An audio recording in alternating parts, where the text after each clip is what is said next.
Okay, so tonight I am making the adapter for the press here. This is the adapter that the press adapter that came with the unit there.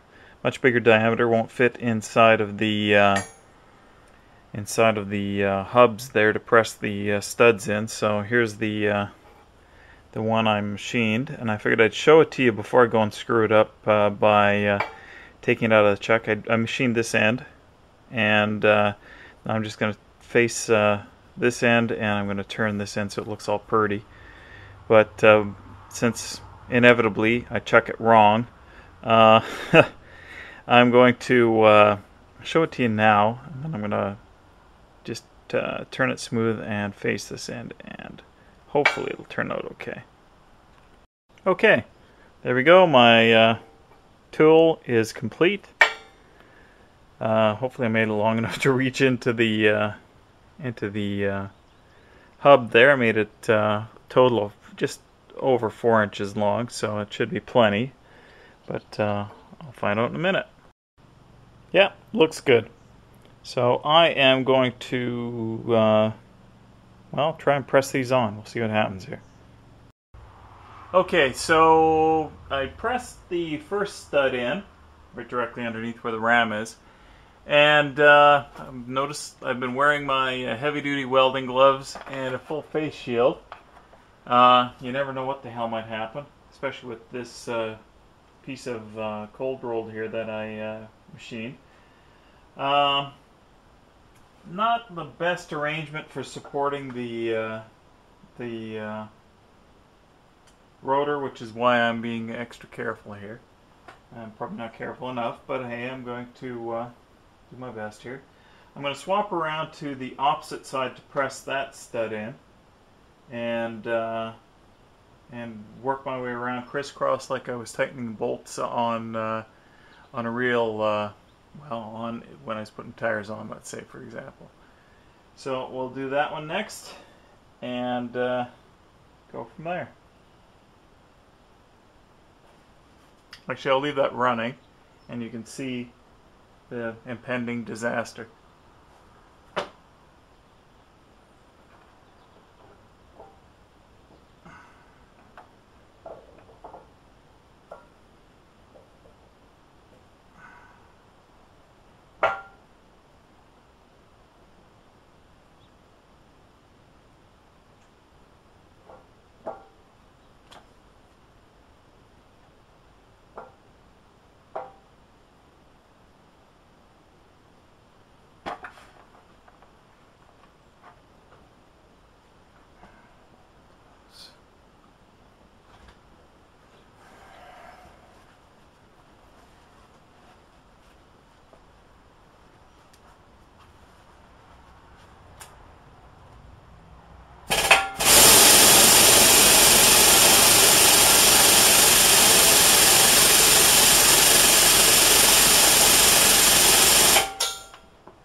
Okay, we're pressing now down at about, I don't know, just a little more than 1 ton, I guess. 2.5 or 3 actually. 4 tons.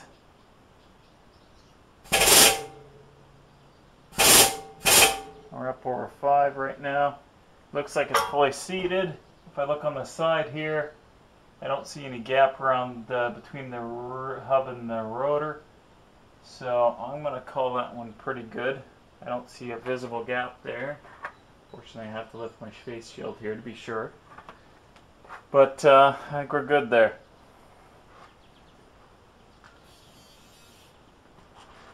So I've released the pressure. So 6 more to go on this rotor and hub. 8 more to go on the other one.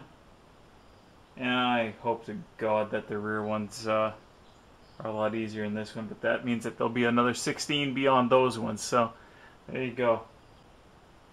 Okay, so all 8 studs are pressed in. They all seem to peak out about 5 tons was where what it took to push them in. Once you push past that point, the pressure just went up really quickly. So I'm assuming that was them bottoming out.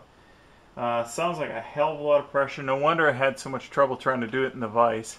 I doubt I would have ever been able to do that with the C-clamp press, even if it was big enough.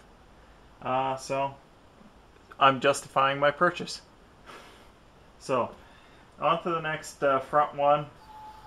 Then I'll finish reassembling that front axle. I don't have any brake cleaners, so I can't clean the grease off this thing yet. So it's kind of a nuisance to put it on right now, so I might not put them on today. I did want to go into Napa tomorrow anyways. My front spindle for the tractor should come tomorrow, and I was thinking about replacing the front wheel bearings. They look pretty good, but one race, the outer race, looked a little damaged, so I was thinking about replacing it. So, on to the next one. Actually, before I move on to the next one, I figured I'd check my tool here and see how it looks. I don't see any signs of it spreading out at the top where the ram was pressing on it. And the only damage I notice on the face of it is, I don't know if you'll be able to see that in the picture. This is not a good camera for close in. But I'm just seeing all of the grade 6 markings on the back of each stud all impressed into this tool. So, it seems to be good. It's softer than the studs, so shouldn't be damaging the studs. And is not so soft that it's actually deforming itself. So it seems to have worked out well for me. So I'll put it back on, and I will go and do the other rim and or the other hub and rotor, and then my lamb ribs should be done. On a rack of lamb there. So that's it for this rim, or this hub. Okay, so there we go. Second hub and rotor are pressed together with studs. Everything went fine. Nothing exploded or mushroomed or went flying off like missiles. So I'm happy today. So I'm knocking off.